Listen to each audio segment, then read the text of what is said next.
The Sam Sorbo Show is brought to you in partnership by the Herzog Foundation. Hi there. My guest today is going to share with us her journey from surviving paid child rape to boldly exposing abuse and challenging the silence that protects the predators, also calling on the church and culture to stand up for truth and justice and for the protection of our children. Lynz Loomis joins me on the Sam Sorbo Show. Here we go. Sam, welcome back to the program. I'm glad we welcome Sam Sorbo. It's great to have you here.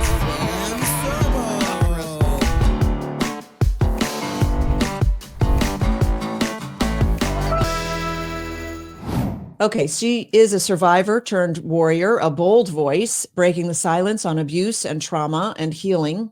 Her story is one of unimaginable pain, transformed into unshakable purpose. So this conversation may move you. It will challenge you, and it might remind you why the truth must be spoken no matter the cost. Lynz Loomis, welcome to the program. Thank you for having me. So just to bring the audience a little bit up to date, I ran into you at an event, and I think you used to follow my husband or something.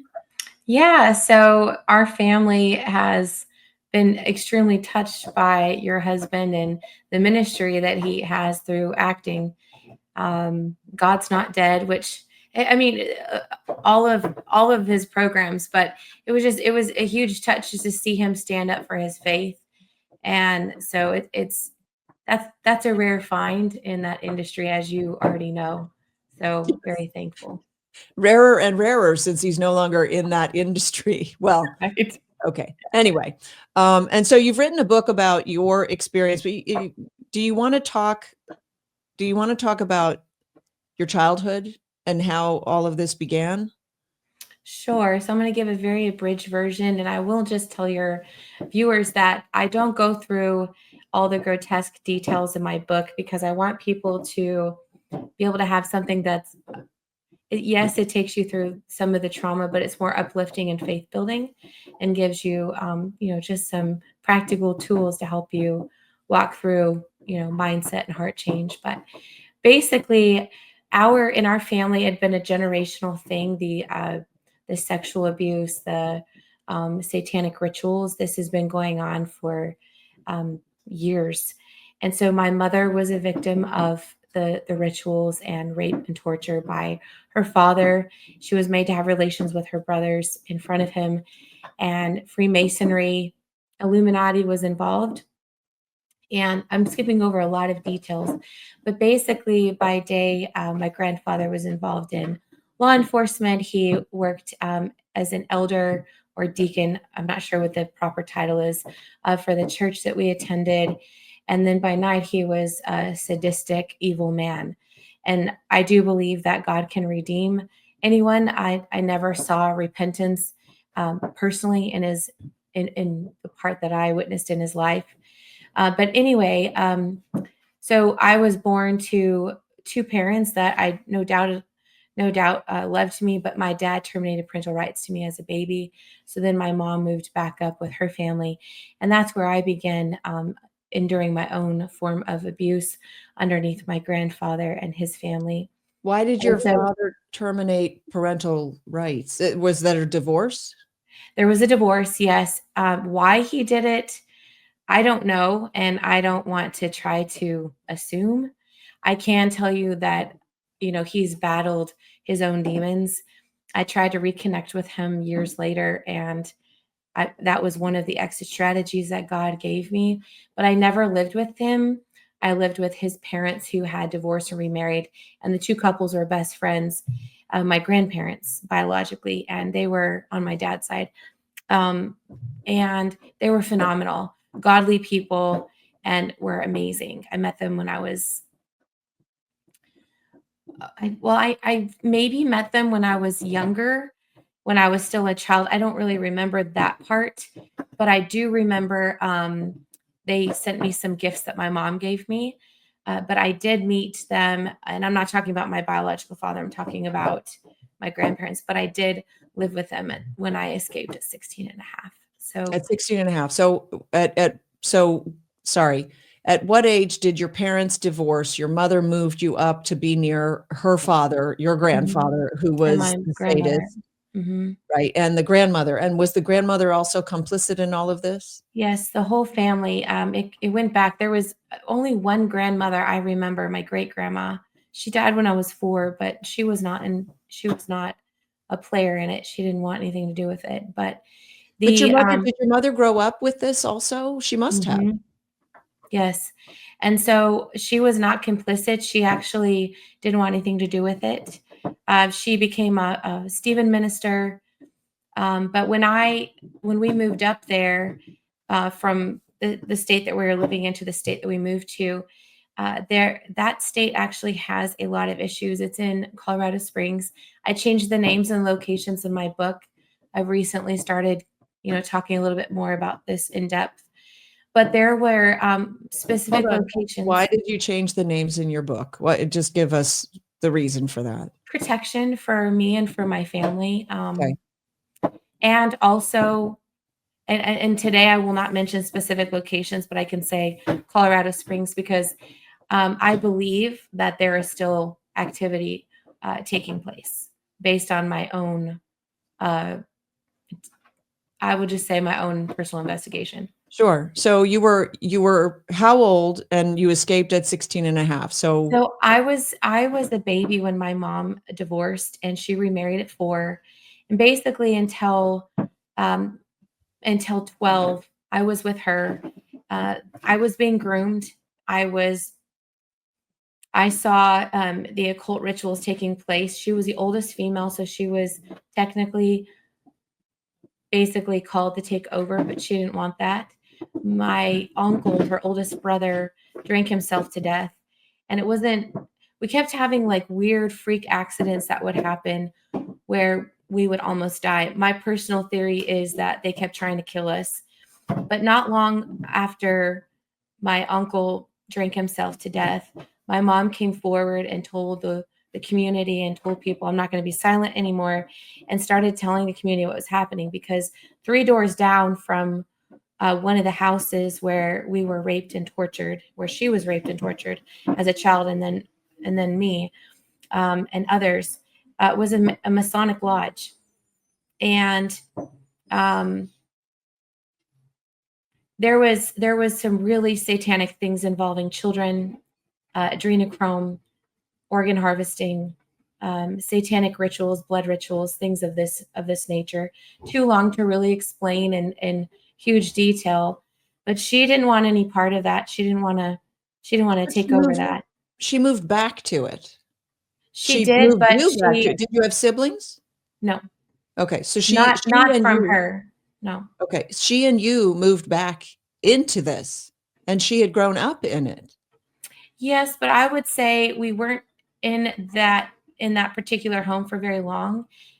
She got two jobs that I remember. She was working at the hospital, and she also was delivering newspapers because I would go with her early in the morning.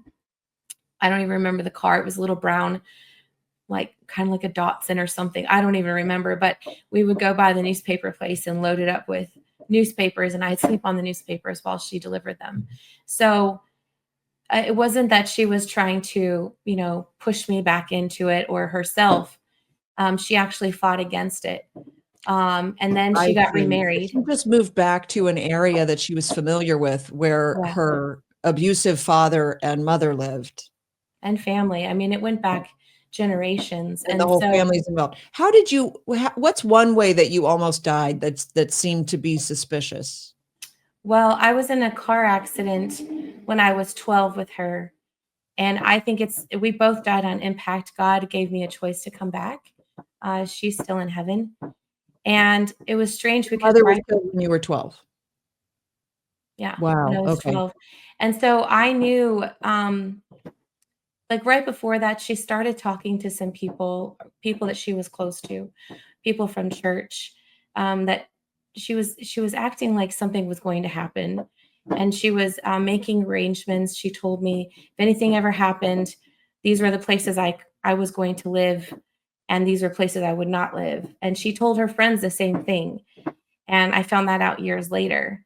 And so after the accident, it was, for me, it was suspicious because I remember the accident one way, and I remember telling the police, and they're like, that's not what happened. And I said, well, I know what happened because, I watched it. I was in the accident. And it was a local high school principal. Now, I was not in high school. Obviously, I was, 12 years old. Well, But that principal was nowhere to be found, just disappeared.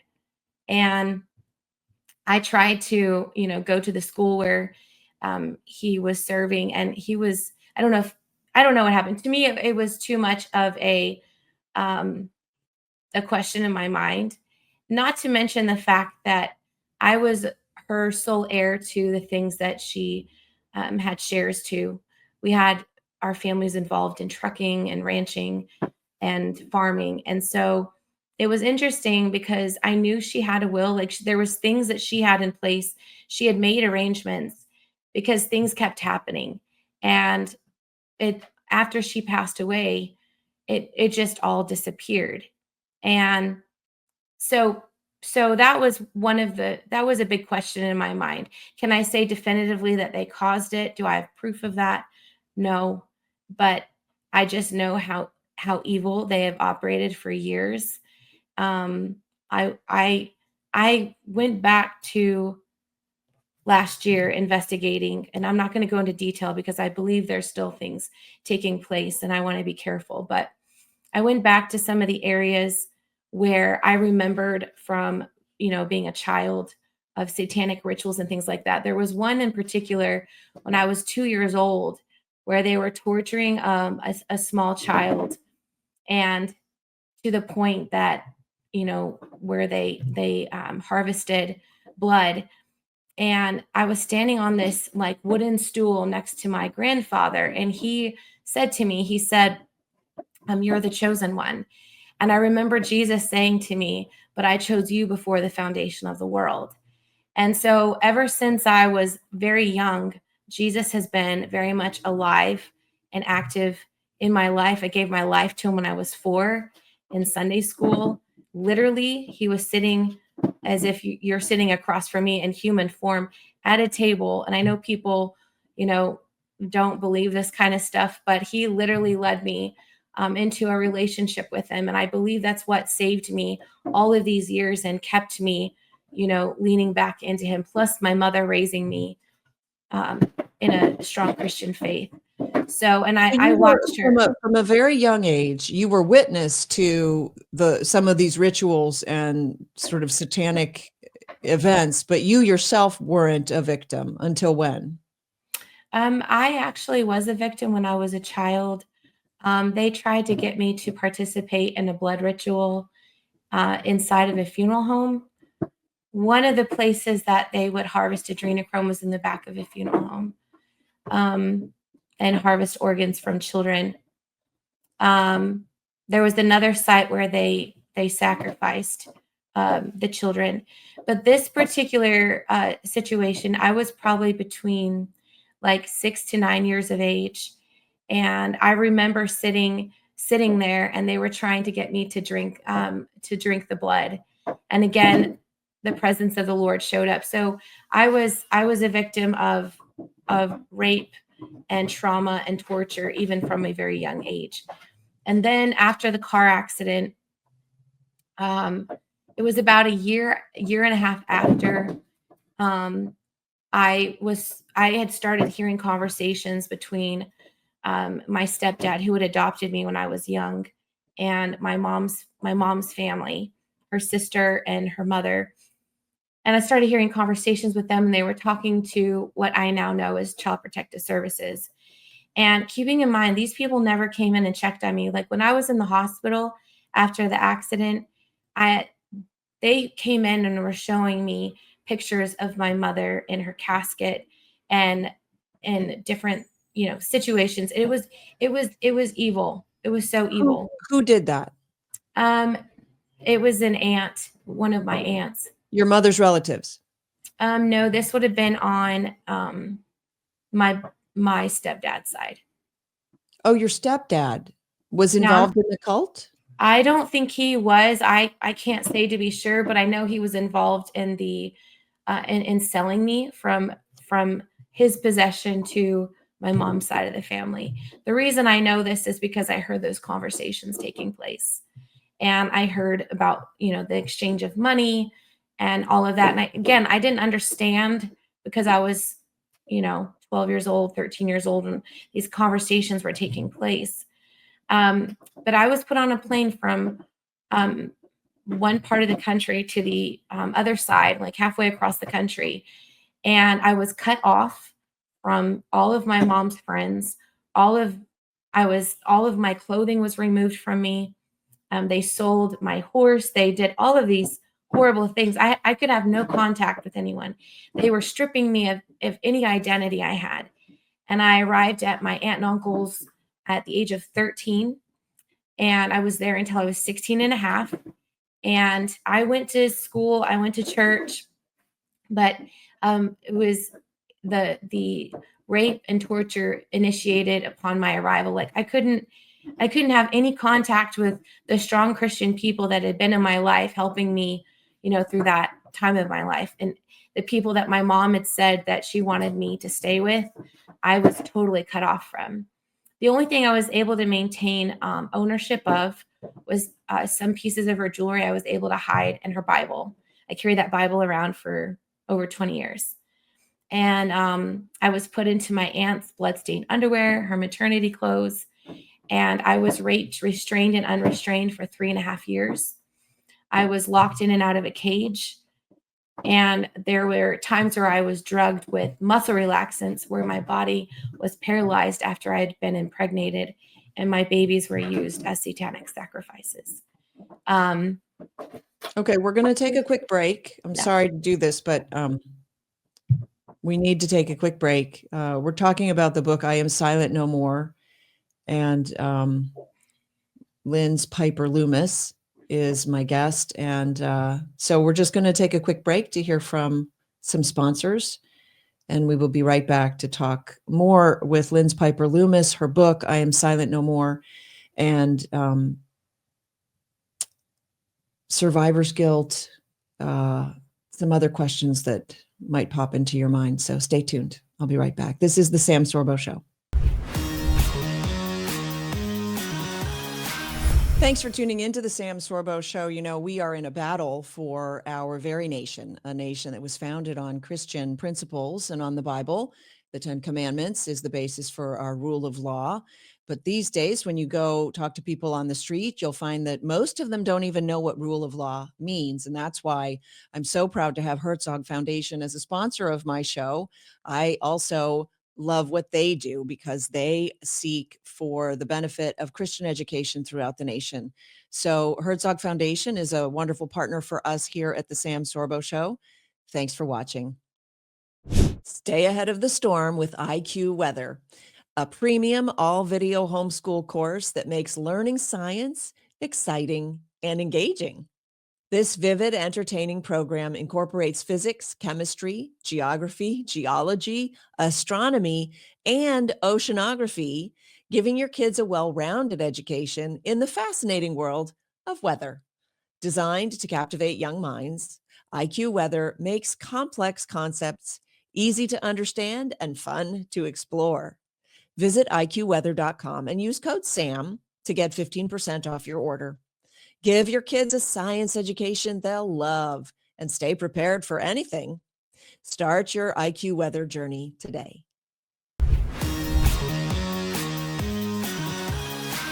All right, welcome back to the Sam Sorbo Show. I'm Sam Sorbo. I'm having an in-depth discussion with Lynz Piper Loomis. I made that mistake once before calling you Piper because it's also a first name, but it's not your first name, Lynz. And we're talking about your experience. I understand you blame Child Protective Services also for what happened to you. Is that true? Yes, because they never came and checked on me, and they were involved in the transfer. And because years, probably, I don't know how many years I was in Georgia, which is the other state. Actually, I wasn't going to say that, but that's okay. It's kind of already started coming out. But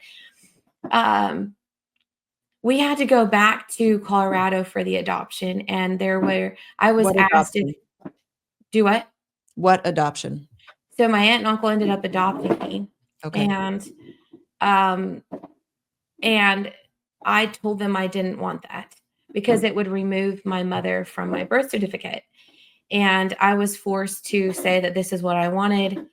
And there was resources that were used for my care that my mom had left because I was her only child, and they used that for themselves. I mean, it was horrific. So it was not a good experience by any means. No, I And understand that, but how do you bring Child Protective Services into it? When did they enter the picture, and how were they they were complicit? involved at the very beginning when I was transferred from one state to the other because I heard the conversations. Okay. They were involved, I know, in a home study. They were involved in all of that, but they never came and asked me if I was okay, what was going on. There was never a checking in on me at any Right. point in that process. And normally, I mean, I guess in a healthy situation, obviously we know that's not the case with Child Protective Services, but they normally have a caseworker that's assigned to a child. So let's say someone suspects that a child's being abused, you call law enforcement or whatever, you file a complaint, they're going to send a caseworker to come and talk to that child one on one, and find out what's going on in addition to other people, right? That And never they never did happened. that with you. No, but I knew they were involved because um, I heard the conversations and I knew what was going on. I Okay. just didn't understand until years later what the gravity of what that looked like. Plus, when I escaped, Child Protective Services was involved again, and they did nothing then. So, Right. Wow. um, Okay, let's talk about you call yourself an actionivist, and I wanted to get clear on what that means. yeah, so it's one thing to have a passion about something, and you can have a passion and never do anything productive with it. You can have activism, and you can stand out on the side of a street holding a sign, which can be effective in some cases, but a lot of times it's not. So when you have passion and activism and you combine it with action, this is the term that we coined, actionism. All three of those together produce transformation. Gotcha. Um, so let's talk about the shame that you had for too long. You were silent for a long time. What is it that brought you out of your shell, so to speak? Um, Part of it was coming to grips with the children that I lost and mourning them. And I met General Michael Flynn probably at least 4 years ago, and I was actually one of the first people when he had his first public speech. I prayed over him at the Supreme Court at his speech. And we went to one other event, and then we went back to Trump Hotel, and God actually asked me to, prophesy to, it was Mary O'Neill actually. Now that your brother's free, what are you going to do about human trafficking? They didn't know my story. And so we built a relationship, and it asked me, encouraged me to run for Congress after, I'd heard from God. And so during that time, I started coming out, and then, they just began to support me and help me. And so the first time I shared my story publicly was actually at Mar-a-Lago in, I think it was December of 2022. And they've they've helped. God has used them and some others that have come around me to help me, map this out. And it's interesting years later going back to the places and things that I remember, um, and just knowing that I'm not crazy, which I never thought I was crazy, but it was just interesting. So I think that's where it kind of came to a head. I carried shame for a lot of years because the cocktails that they use, they're still using today. Um, I can't go into the detail of the situation, but there was a situation that was presented to me of someone who sent me like a list of a cocktail that was being given to female breeders, And there was several drugs that I had already given to someone I had been working through healing with years prior, and I sent them a text, a screenshot of these drugs that are being used in these breeders today to euthanize them and to drug them. And I had spelled out, because I remember I could see the vial. And so I had spelled out during one of, some of my sessions what those were. And we looked them up, and they were muscle relaxants. So I carried shame because I felt like it was my fault. The rest of it I had started working through, but there's nothing like feeling helpless in those types of situations. But since that time, I will not give power to silence. I know that sometimes silence speaks, but I'm not going to allow the enemy or anyone else to take my authority away spiritually. And my children are in heaven in the cloud of witnesses, and I'll meet them there someday. So you felt shame because you took some responsibility for what happened to you? Yeah. And it wasn't my fault. I realize that now. But at the time, you didn't. Correct. Yeah. You said a term that I don't know that we're familiar with. I have a feeling I know what you mean, but what do you mean by female breeders? So these are people that are basically set aside to birth children for satanic sacrifices, because there's power in the blood. So there's power in the blood of a lamb, obviously, paid for our sins, our healing, everything, right? The counterfeit of that is the power in the blood of the most innocent blood, which is children. And so something that they do in the occult is that they drink the blood. And so when it's time for the next person to take the seat of a high priestess or whatever position it is, that child will have to kill that high priestess and drink the blood out of her skull. And when she drinks that blood, he or she drinks that blood, in this case, the female, they get all the power that the high priestess had, all of the demonic power that is attached to that. And so breeders are used to breed babies that are meant strictly just for satanic sacrifices.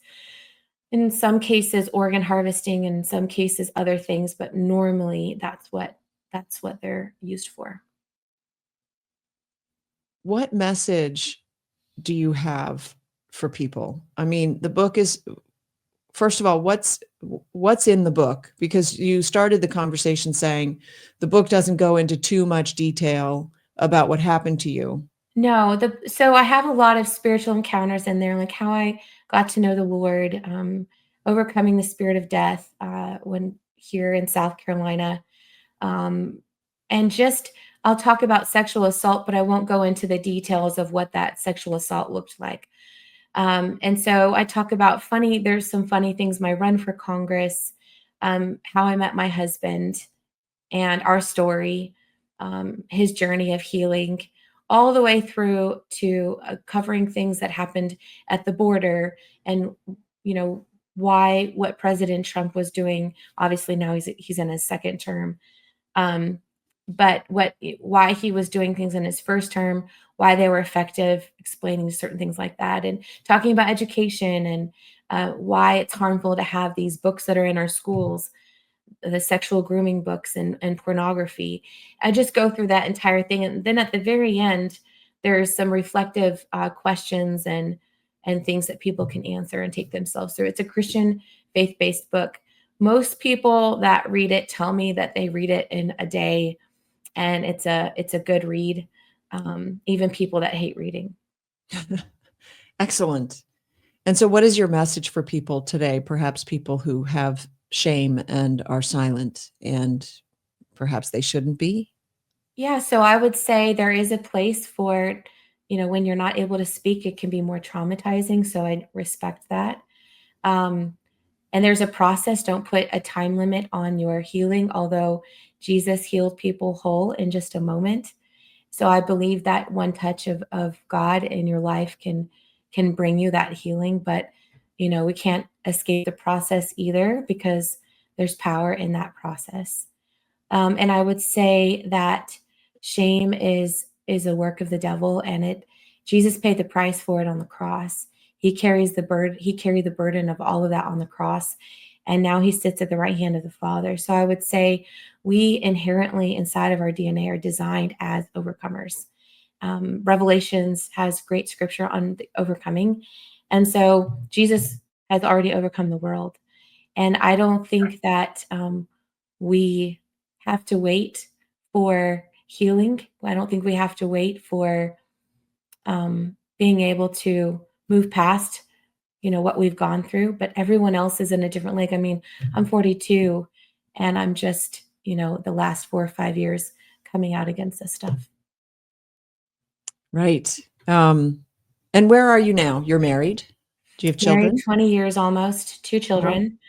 Adult girls. I'm actually back in college. I'm finishing my degree this year, and my girls are both, one will enter college in the fall, and the other one's in college. And, I don't underestimate people that are right in front of you, that if you're in this situation, or, um, or maybe you are that person. It was my high school counselor that helped me get out of the situation I was in. And Child Protective Services did not help me. I was sleeping on the floor of my best friend's house, but God gave me a strategy, and I was told if I ever said anything that my body would never be found and that they would deny what happened. But I'm still here alive today, and I believe that we can cut the head off the snake. All right. I have 3 questions I ask all my guests. Okay. Thank you for sharing your story, first of all. It's an incredible story, and it's hard for people to hear, I'm sure. It seems unbelievable, frankly, and yet we know that it's perfectly plausible. There's nothing implausible about it. We just don't want to believe it. What's your education background? I guess you're back in college now, so the question really relates to, do you use it in your career? So what are you up to these days? So I didn't even realize how much I enjoy digging and exposing corruption. So I am doing that. I teach seminars on helping people change their mindsets and their hearts.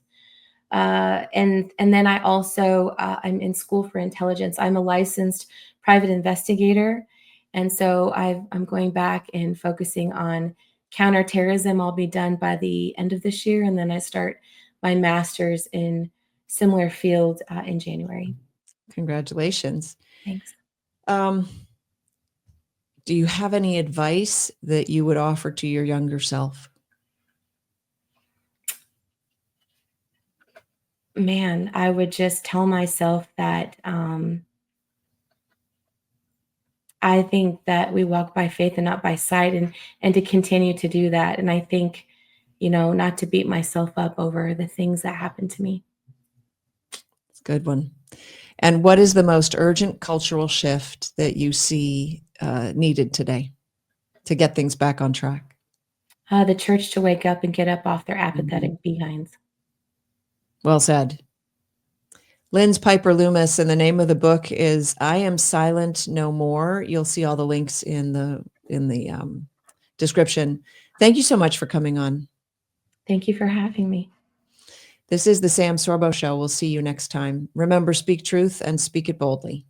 Thanks.